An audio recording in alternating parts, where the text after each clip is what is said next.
अगर मैं आपसे पूछूं कि वेन डायग्राम के बारे में आप क्या समझते हो, क्या आप एसएससी में जो वेन डायग्राम के ऊपर बेस्ड क्वेश्चन होते हैं उन्हें कर पाते हो या नहीं? अगर आपका आंसर ये है कि भैया कर तो लेते हैं लेकिन कहीं ना कहीं हमें कंफ्यूजन रहता है, तो इस वीडियो में मैं बहुत सिंपल लैंग्वेज में इस वेन डायग्राम के कॉन्सेप्ट को कराने वाला हूँ, समझाने वाला हूँ। तो आप इस वीडियो को बस एंड तक देखना। इस वीडियो के बाद आपको कोई दूसरा वीडियो नहीं देखना पड़ेगा वेन डायग्राम के लिए। तो आ जाओ कराता हूं कि क्या होता है वेन डायग्राम सिंपल तरीके से। देखो, पहला चीज एक फॉर्मूला देख लो। फॉर्मूला क्या होता है कि एन मतलब कि ए यूनियन, इसको क्या बोलते हैं? यू का मतलब क्या होता है? यू का मतलब होता है आपका यूनियन, इसका मतलब होता है यूनियन, ठीक है, इसका मतलब होता है आपका यूनियन। और इस वाले का मतलब होता है आपका, इस वाले का मतलब होता है आपका इंटरसेक्शन। इसका मतलब क्या होता है? इंटरसेक्शन। बस दो चीज को समझ लो, फिर मैं आपको वेन डायग्राम समझाता हूं, ठीक है। तो यूनियन का मतलब होता है जोड़ना, किस चीज को जोड़ना। और इंटरसेक्शन का मतलब होता है उनके बीच में कुछ कॉमन ढूंढना। अब समझाता हूं क्या है। देखो, ए यूनियन बी का मतलब होता है कि जो ए में कुछ चीज होगा और जो बी में होगा उन दोनों को जोड़ देना है, ठीक है। N of A plus n of B minus n A intersection B. अब इसको मैं समझाता हूं। देखो, मान लो एक एग्जांपल समझाता हूं आपको। मान लो क्या कि आपकी क्लास में 100 बच्चे हैं। कितने बच्चे हैं आपकी क्लास में? आपकी क्लास में कितने बच्चे हैं? 100 बच्चे हैं, ठीक है, हमने मान लिया। 100 में से 60 बच्चों को, मान लेते हैं कि 60 बच्चों को क्या पसंद है? हिंदी पसंद है, ठीक है। 60 बच्चों को क्या पसंद है? हिंदी पसंद है। और 30 बच्चों को आपको पसंद है हिंदी। 60 बच्चों को क्या पसंद है? हिंदी पसंद है। 30 बच्चों को क्या पसंद है? इंग्लिश पसंद है। भाई इंग्लिश इतने कम बच्चों को क्यों पसंद है? क्योंकि इंडिया में जो है ना, इंग्लिश का क्या है? फोमो है, इंग्लिश से डर लगता है लोगों को। तो इंग्लिश कम लोगों को पसंद है, 30 लोगों को पसंद है। और हिंदी कितने लोगों को पसंद है? 60 लोगों को पसंद है।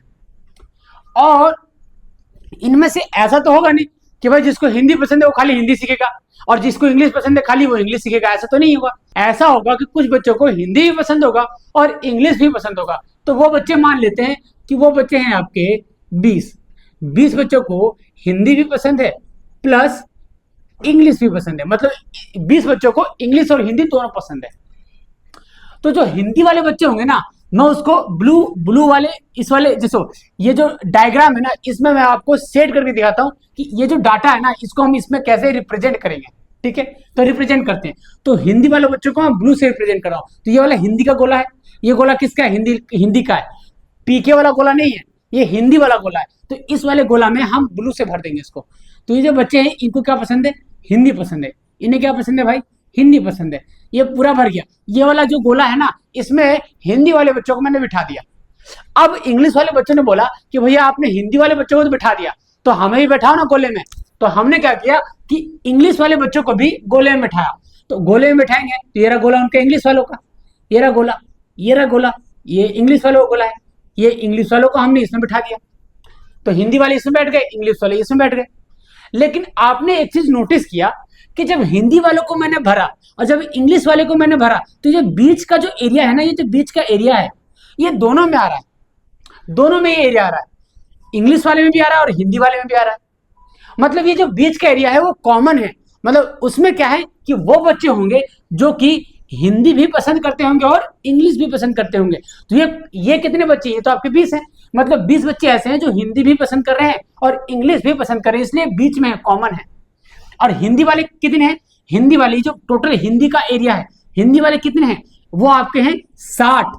कितने हैं भाई? वो हैं आपके 60। तो अगर मैं आपसे एक क्वेश्चन पूछूं कि हिंदी पसंद करने वाले तो 60 बच्चे हैं, सिर्फ हिंदी पसंद करने वाले कितने बच्चे हैं? तो देखो, सिर्फ हिंदी के लिए हमें इस कॉमन वाले एरिया को हटाना पड़ेगा। ये जो कॉमन वाला एरिया है ना, इसको हटाना पड़ेगा। जब इसको हम हटाएंगे तो ये टोटल है कितना? 60। 60 में से इस जो कॉमन एरिया कितना है? 20। मतलब 60 में से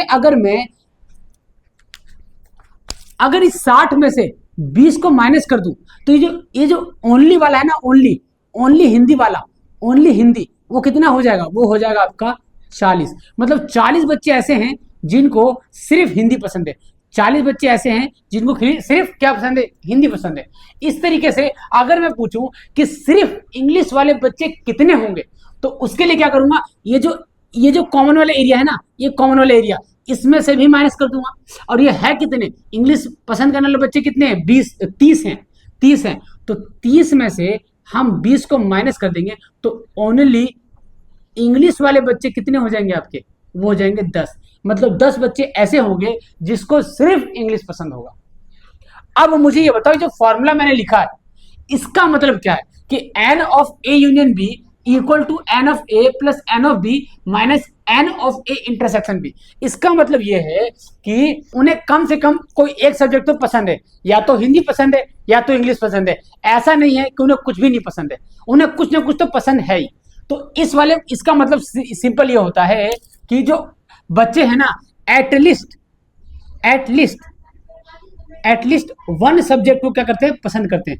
वन सब्जेक्ट को क्या करते हैं, पसंद करते हैं, ठीक है। तो इसी को बोलते हैं हम लोग A union B. A union B का मतलब होता है कम से कम एक सब्जेक्ट को पसंद करता है, एक से ज्यादा भी पसंद कर सकता है, एक तो कम से कम करता ही है। जैसे नहीं बोलते हैं कि आपको कम से कम एक रोटी तो खानी पड़ेगी, मतलब कि एक रोटी तो खानी पड़ेगी, अगर आपका मन अच्छा टेस्ट लगे तो आप एक से ज्यादा भी खा सकते हो। मतलब एक तो कम से कम, एक तो लिमिट है, एक से नीचे नहीं खा सकते, एक तो खाना ही है आपको, समझ गए। तो इसका ए यूनियन बी का मतलब यही है कि कम से कम उसको एक सब्जेक्ट तो पसंद है ही, एक से ज्यादा भी पसंद है, लेकिन हम एक तो कम से कम काउंट करेंगे ही। अब यहाँ पे हम माइनस क्यों कर रहे हैं, कोई अगर बता सकता है तो कमेंट में इसका आंसर बताओ कि हम यहाँ पे माइनस क्यों कर रहे हैं। अब मैं बताता हूँ कि इसको माइनस क्यों कर रहे हैं। जैसे अब यहाँ पे क्वेश्चन, अब इसको सॉल्व करते हैं। मान लो ये क्वेश्चन पूछ लिया गया, टोटल 100 बच्चे हैं, 60 बच्चों को हिंदी पसंद है, 30 बच्चों को इंग्लिश पसंद है, और 20 बच्चे हैं जिनको हिंदी और इंग्लिश दोनों पसंद है। तो इसको आप कैसे सॉल्व करोगे। अगर मुझे फाइंड करना हो कि बताओ n of Hindi union English find करो, ये फाइंड करना है। तो हम क्या करेंगे, जो हिंदी पसंद करने वाले बच्चे हैं, हिंदी पसंद करने वाले कितने हैं, 60 है, प्लस इंग्लिश पसंद करने वाले कितने बच्चे हैं, 30 हैं, 30 लिख दो, ठीक है। उसके बाद हिंदी और इंग्लिश दोनों पसंद करने वाले कितने बच्चे हैं, 20 हैं, वो हम लोग माइनस कर रहे हैं। माइनस इसलिए कर रहे हैं कि देखो, जब आपने हिंदी को जोड़ा तो हिंदी में ये वाला एरिया जुड़ चुका है, फिर जब इंग्लिश को जोड़ रहे हो तो ये एरिया दो बार जुड़ गया। एक बार तो हिंदी के साथ जुड़ा और फिर एक बार इंग्लिश के साथ जुड़ा, मतलब ये एरिया 2 बार जुड़ गया, ये जो कॉमन एरिया है। तो जब 2 बार जुड़ा है ना, तो एक बार हमें इसको क्या करना पड़ेगा, माइनस करना पड़ेगा। इसलिए हम जो फॉर्मूले में माइनस कर रहे हैं और यहाँ भी माइनस कर रहे हैं। तो इस तरीके से 60 और 30 90 में से 20 गया, तो 70 बच्चे ऐसे हैं जिनको कुछ ना कुछ तो पसंद है ही। समझ में आ गया इतनी बात। अब मुझे बताओ कि वो बच्चे कितने हैं जिनको कुछ भी पसंद नहीं है, कोई सब्जेक्ट पसंद ही नहीं है, वो निठल्ले हैं, वो पढ़ना नहीं चाहते हैं, वो खाली मजे करना चाहते हैं। ऐसे कितने बच्चे हैं, तो ऐसे जो बच्चे हैं, टोटल जो होता है ना किसी भी क्लास में, मैंने बताया कितने बच्चे हैं, 100 बच्चे हैं, 100 में से 70 बच्चे ऐसे हैं जिसको कुछ ना कुछ तो पसंद है ही। तो वो बच्चे जिसको कुछ भी नहीं पसंद, कुछ नहीं पसंद, वो कितने हैं, वो हैं आपके 100 में से क्या कर दो, 70 को घटा दो, तो वो आंसर कितना आ गया, 30। अब चलो मैं आपको कुछ क्वेश्चंस, बहुत तगड़े वाले क्वेश्चन लेता हूं और उसके मदद से हम इसको सॉल्व करते हैं, कि देखते हैं कैसे हम लोग क्वेश्चन सॉल्व करते हैं। ये जो डाटा दे रखा ना, इसके थ्रू हम क्वेश्चन को कैसे सॉल्व करते हैं। आ जाओ अब मेरे भाई, अब क्वेश्चन करते हैं पहला, और सिंपल, ये बहुत सिंपल क्वेश्चन रखा है ताकि आपका कॉन्सेप्ट थोड़ा सा क्या हो जाए, रिवाइज हो जाए, जो हम कॉन्सेप्ट समझना चाह रहे हैं। कोई कॉन्सेप्ट के ऊपर क्वेश्चन कैसे पूछे जाते हैं और उसको सॉल्व कैसे करना है, चलो आराम से समझते हैं।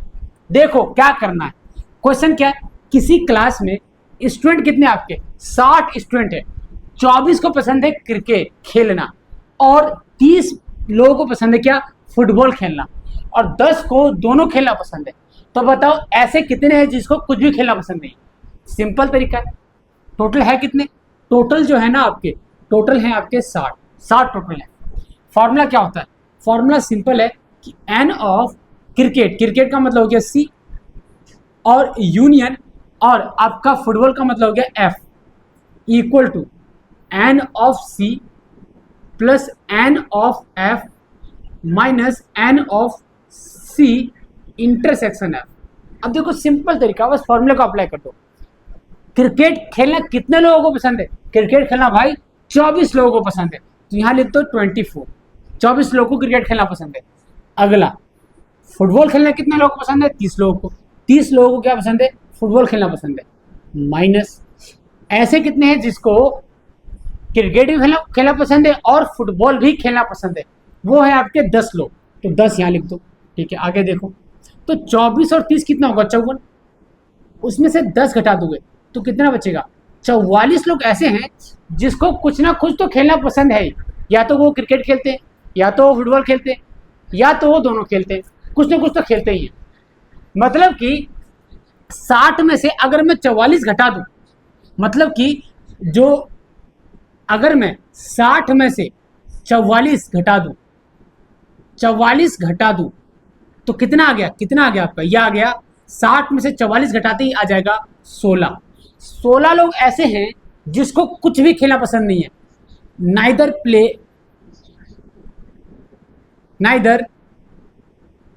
प्ले क्रिकेट और फुटबॉल।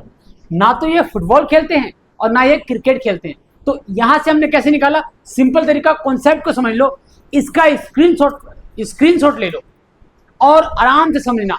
इस टाइप के जितने भी आपको क्वेश्चन दिखें, एक बुक ले लो मोटी सी मैथ की और सारे के सारे क्वेश्चन सॉल्व करो। इसका तो आंसर कितना आ गया? 16। इसका आंसर कितना आ गया? 16। ए ऑप्शन इसका हो गया करेक्ट।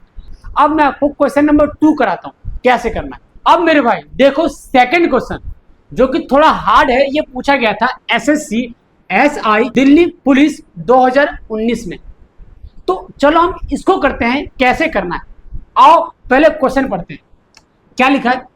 इन एन एग्जामिनेशन, कोई एग्जामिनेशन हो रहा है, 53% कैंडिडेट जो है ना वो फेल हो गए साइंस में, और 48% फेल हो गए मैथमेटिक्स में, और 40% फेल हो गए दोनों सब्जेक्ट में। तो बताओ कितने बच्चे दोनों सब्जेक्ट में पास हो गए? आराम से समझते हैं और क्वेश्चन करते हैं। तो फेल कितने हुए आपके? साइंस में कितने फेल हुए? साइंस में फेल हुए आपके 53% साइंस में, प्लस और मैथमेटिक्स में कितने फेल हुए? 48%। फॉर्मूला सेम है, 53% प्लस 48%, और माइनस कितना कर देंगे हम लोग? माइनस करेंगे 40%।